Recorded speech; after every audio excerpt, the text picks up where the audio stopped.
Merci Madame la Présidente. Madame la Ministre, demain, l'humanité aura consommé l'ensemble des ressources que la planète peut renouveler en une seule année. Et la quantité de carbone créée dépassera ce que nos océans et nos forêts peuvent absorber. Monsieur le Président Chirac disait en 2002 que la maison brûlait. En 2018, on peut dire qu'elle est quasiment carbonisée. Alors, aujourd'hui, je viens vous parler du projet de Montagne d'Or, en Guyane.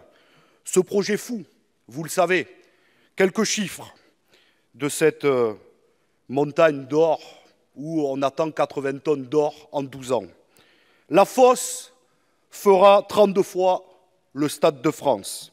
La déforestation sera immense, puisque ça couvrira des hectares, et notamment la piste fera 150 km pour la relier à Saint-Laurent-du-Maroni.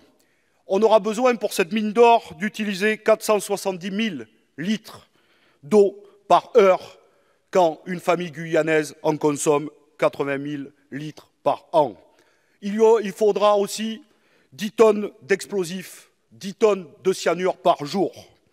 Et enfin, cette mine produira 80 000 tonnes de déchets miniers par jour. Et vous le savez, les risques environnementaux sont très grands dans cette zone où la biodiversité est immense et où ce projet est au milieu de 15 montagnes sacrées très chères aux peuples, notamment autochtones.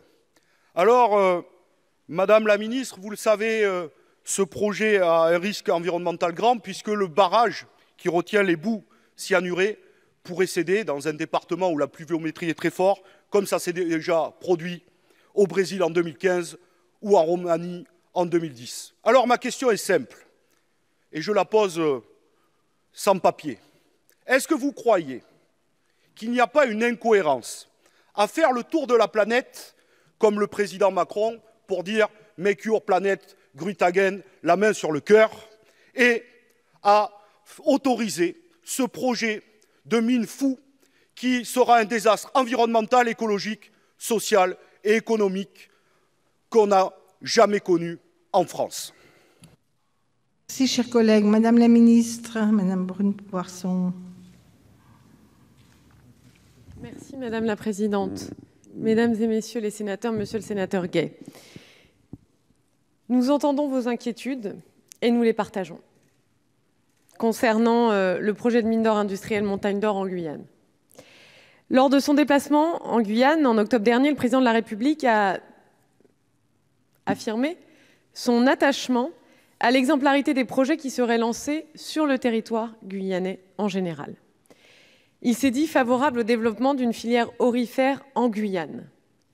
Plusieurs critères doivent être respectés pour permettre la préservation de la biodiversité. C'est absolument indispensable et vous savez que c'est une véritable priorité de ce gouvernement. La France va d'ailleurs accueillir la prochaine réunion de l'IPBES et nous accueillerons à Marseille aussi le congrès international de l'IUCN.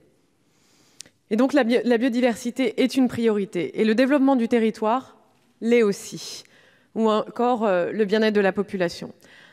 Évoquant les enjeux de cette mine en particulier, le président s'est engagé fin juin, lors de la clôture des assises de l'outre-mer, à ce que seules les exploitations exemplaires en termes environnementaux et socio-économiques puissent être envisagées en France.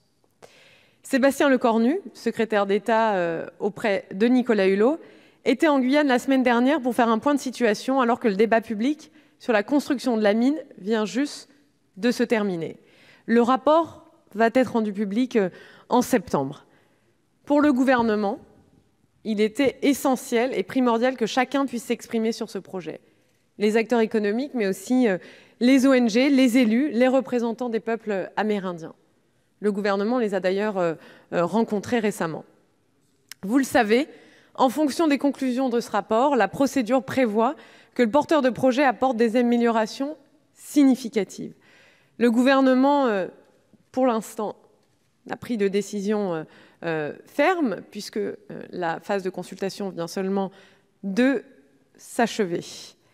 Mais nous serons particulièrement vigilants sur tous les aspects environnementaux, sociaux, économiques, pour les projets en Guyane en général. Je tiens à vous informer aussi qu'une mission vient d'être lancée avec le ministère de l'économie et des finances et le ministère des Outre-mer sur les enjeux socio-économiques et environnementaux des grands projets miniers en Guyane, des grands projets miniers en général. Cette mission, elle va permettre de faire des recommandations au gouvernement sur les conditions dans lesquelles d'éventuelles exploitations minières en général en Guyane pourraient potentiellement un jour voir le jour. Je sais que vous aurez aussi l'occasion de débattre de la réforme du code minier, comme Nicolas Hulot s'y est engagé et comme je vais commencer à travailler sur la question. Vous le voyez, c'est donc un sujet que nous suivons de très près, qui nous préoccupe.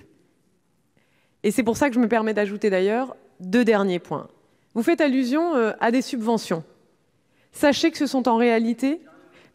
Vous y avez... Sachez... Je tiens à vous répondre en anticipation. Sachez que ce sont en réalité des mesures fiscales dont bénéficie tout projet économique en Guyane, sans distinction de secteur d'activité spécifique. Et concernant les emplois créés, si ce projet devait voir le jour, à ce moment-là, eh bien, priorité serait donnée à des recrutements qui sont locaux. Monsieur Gay.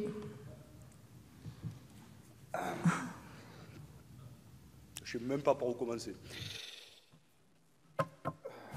Bon, Madame la ministre, on vous sent gênée, parce que vous avez une problématique.